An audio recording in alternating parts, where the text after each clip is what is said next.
If I had known what that Tuesday in August would become, I never would have let my son walk out of the house with just his whistle, his guide dog, and his pouch of treats. But life doesn't always warn you before it throws you off a cliff, and I guess that's how all this started. With a blind kid, a golden retriever, and a woman who thought she ruled the world because she had a clipboard and a title. Thaddeus was 9, bright as a comet, blind since birth. He had this way of listening, like really listening, that made you feel seen, even if he couldn't see you. His guide dog, Jasper, wasn't just some service animal. He was family, best friend, lifeline. That dog had training that made Navy SEALs look unprepared. They had their own whistle system, a secret language no one else understood. And when I traveled, which I had to do more than I liked, for work I could never really talk about, Jasper made sure Thaddeus could still go outside, navigate the park, chase dreams without needing eyes. We moved to Briar Ridge thinking it was paradise. 30 acres of Colorado pine, accessible homes, even a community center with tactile trails and audio guidance. It looked perfect. Too perfect. Then came Margot Lively, HOA president. Platinum hair, razor-sharp suits, the kind of woman who spoke in citations and fine print. She smiled with her mouth, never her eyes. The moment she saw Jasper, I saw it had flicker of judgment.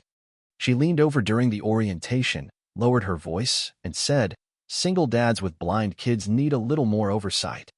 I laughed, thought it was a joke, but her expression didn't change. Over the weeks, it started. First, it was bylaws. New ones. Suddenly, all service animals had to be pre-registered with documentation that didn't exist. Then, notices. Jasper was a liability. His presence caused unease. Fake complaints about barking during therapy walks. Entire HOA meetings held when I was on assignment. Policies passed without quorum. Legalese so thick you'd need a machete to get through it. I smelled something deeper, and being who I was, well, I started digging. Jasper began getting targeted. Restriction after restriction. One day, a new rule popped up. No service animals within 15 feet of the playground during maintenance hours.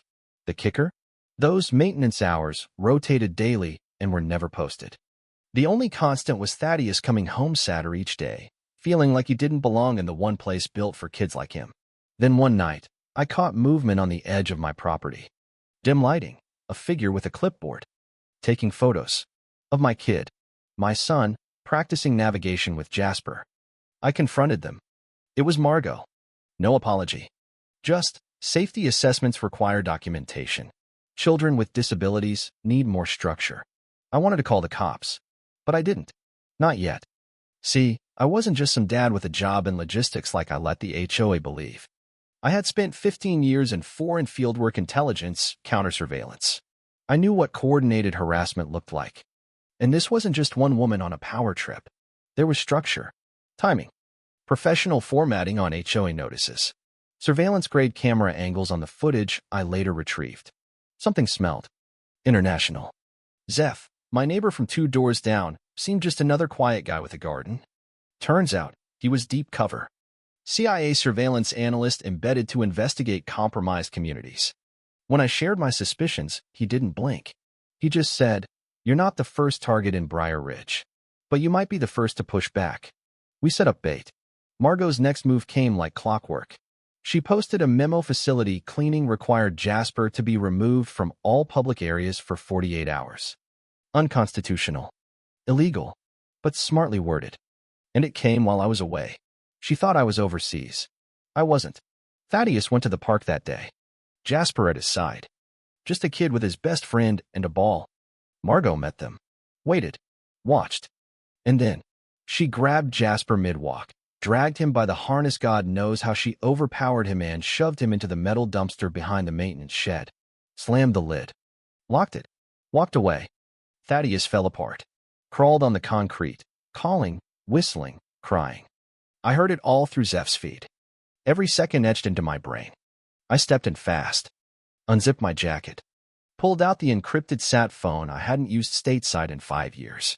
"This is Agent Kieran Lorne. Immediate domestic response requested. Felony assault on dependent of federal personnel. Animal cruelty. Possible espionage. Response time? For minutes." Margot stood smug, arms folded, watching Thaddeus break. I walked up. She smirked. Problem solved, she said. Dangerous animals can't roam freely. I didn't respond, just kept my eyes on the dumpster. Until the SUVs rolled in. Black. Unmarked. Doors opened with trained precision. Cordelia Vance stepped out, K9 rescue ops. Behind her, forensic specialists, 2 agents with mobile veterinary gear, and Zeph in full tactical vest. Margot went pale. What is this? You can't call the feds over HOA policy.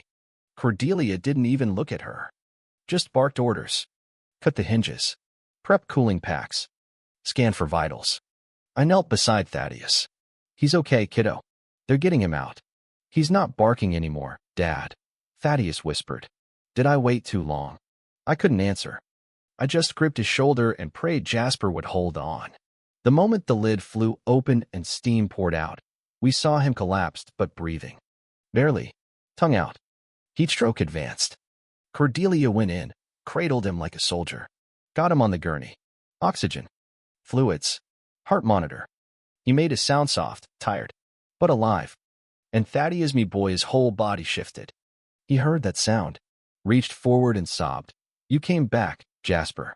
I thought she took you away forever. Margot tried to walk away. Didn't get far. Zeph intercepted. Margot lively, you're under arrest for assault, unlawful surveillance, violation of federal accommodation law, and suspicion of international espionage. What? She stammered. I enforce community standards. Which foreign government paid you $1.2 million for those standards? Zeph asked, holding up the forensic report. Turns out, Briar Ridge was a hub collection point. Multiple HOAs tied into a network harvesting intel from military and intelligence families under the guise of community management. They used surveillance as safety compliance, weaponized bylaws to exert psychological pressure, and targeted kids with disabilities to create emotional disruption. Margot wasn't alone. Dmitry, our handyman, Russian asset, surveillance implants in smart thermostats and lighting systems. Maintenance work was intel gathering. Thaddeus wasn't random. They chose him because hurting him would destabilize me. I testified at the trial. So did Thaddeus. He told the court, in that quiet voice of his, Jasper helps me feel brave. Some kids need their eyes to be brave. I need my dog. The judge sentenced Margot to 25 years. Dmitry got 30. Restitution, asset seizure, national legislation. Briar Ridge changed. New leadership. Accessible by design. A memorial garden where the dumpster once stood, now a sanctuary for service animals and their stories. Thaddeus visits schools now. Talks about courage and why some heroes wear harnesses. Jasper, recovered and retrained, now works with other dogs, preparing them to support kids whose families can't afford to be vulnerable. And me? I sleep lighter now. Not because the danger is gone, but because we faced it, and we didn't break. If you've got a story like ours, if someone's using power to target your family, tell it. Comment below. We need each other more than ever. Because when authority gets twisted into cruelty, it's our voices that bring the justice crashing down. And sometimes, justice barks before it bites.